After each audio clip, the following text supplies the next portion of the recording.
Հարգելի Տիկին Մոսյան, ես ձեզնից եւ ձեր որդուց ներողություն եմ խնդրում այն էմոցիաների համար եւ հույս ունեմ,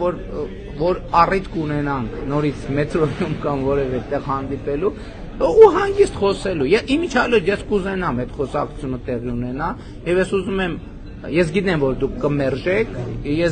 կմերժեք եւ հետեւից երկու կոպիտ բառել կասեք, ես դա ընդունում եմ խոնարհությամբ, բայց եթե հանկարծ ձեր մտքով անցնի, որ արժի, որ մենք sense տեսախցիկը չէ, հեռախոսը կամ եթե կուզեք տեսախցիկը դնենք, հանգիստ պայմանավորվենք առանց էմոցիաների խոսենք, ես իմացեք, որ ձեր տրամադրության տակ եմ եւ այս գլխից ընդունում եմ այդ հրավերը։ Կրկին ուզում եմ ներողություն խնդրել ձեզանից, որ ինչ որ եթե չէ, ընդունում եմ, որ ինչ որ բան նենք չեմ ասել, ճիշտ ժեստիկուլյացիայով չեմ ասել, ճիշտ տոնայնությամբ չեմ ասել, ճիշտ դեմքի արտահայտությամբ չեմ ասել,